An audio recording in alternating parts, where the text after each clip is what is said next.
नमस्कार, आपका स्वागत है हमारे YouTube चैनल पर। आज हम बात करेंगे एक बहुत ही इम्पोर्टेंट और रोचक सवाल पर। क्या गर्भावस्था के दौरान शोधन यानी पंचकर्मा कराया जा सकता है? क्या यह माँ के लिए सुरक्षित है? क्या इसका बच्चे पर कोई बुरा असर पड़ता है? तो चलिए समझते हैं आयुर्वेदा की दृष्टि से। तो सबसे पहले हम समझते हैं कि पंचकर्मा क्या होता है। आयुर्वेदा में पंचकर्मा का अर्थ होता है शरीर की गहरी सफाई। पंच यानी कि पांच, कर्म यानी कि क्रिया, अर्थात ऐसे 5 कर्म जिनके द्वारा हम अपने शरीर की शुद्धि कराते हैं। इसमें 5 कर्म आते हैं: वमन, विरेचन, अनुवासन वस्ति और शिरोविरेचन। वमन यानी ऊर्ध्व मार्ग से दोषों को निकालना, विरेचन यानी अधो मार्ग यानी गुदा मार्ग से दोष को बाहर निकालना, ऐसे ही आस्थापन, अनुवासन वस्ति जिसको मॉडर्न में थोड़ा बहुत कोरिलेट कर सकते हैं एनिमा से, बल्कि ये सर्वांग शुद्धि कहलाती है। नस्य यानी नाक के माध्यम से औषधि देना, इसमें अणु तेल या माश तेल इनका प्रयोग किया जाता है। पंचकर्मा का उद्देश्य है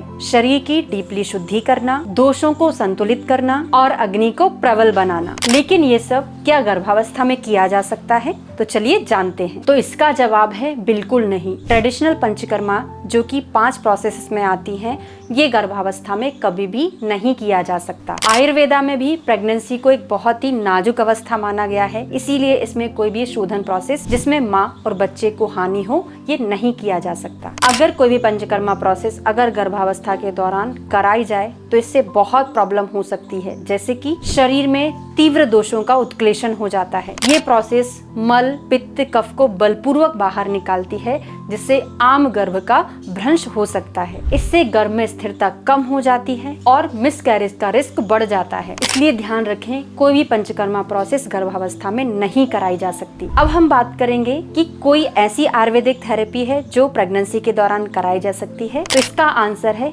बिल्कुल कराई जा सकती है। इनमें से हम कुछ चीजों पर बात करेंगे। इसमें सबसे पहले हम बात करते हैं अभ्यंग की। हल्का बॉडी मसाज, जैसे कि बला तेल बहुत अच्छा माना जाता है अभ्यंग के लिए, आप उससे बला तेल से अभ्यंग करा सकते हैं। शिरोधारा, अगर आपको स्ट्रेस या एंजाइटी है तो शिरोधारा बेस्ट ऑप्शन है। शिरो अभ्यंग, अगर आपको नींद नहीं आती है तो शिरो अभ्यंग करा सकती हैं। संहिताओं में भी गर्भणी परिचर्या के बारे में बताया है, वहाँ पे अभ्यंग आदि प्रोसेस के बारे में बताया है जो कि गर्भावस्था में सेफली कराई जा सकती है। तो अब बात करते हैं कि जब गर्भावस्था के दौरान पंचकर्मा नहीं करा सकते तो ये पंचकर्मा हम कब करा सकते हैं? तो इसका सही समय है कंसीव करने से पहले और डिलीवरी के कुछ महीनों बाद आप पंचकर्मा करा सकते हैं। अगर आप प्रेगनेंसी प्लान कर रही हैं तो उसके पहले आपको अपने शरीर की शुद्धि पंचकर्मा के द्वारा कराना बहुत आवश्यक है, क्योंकि इससे शरीर शुद्ध होने के साथ साथ बीज की शुद्धि भी होती है और गर्भस्थापन सफल और स्वस्थ होता है। और डिलीवरी के बाद जब आप स्वस्थ हो जाते हैं तो अनुवासन वस्ति का प्रयोग कर सकते हैं। लेकिन ध्यान रहे, डिलीवरी के 3 से 6 महीने बाद ही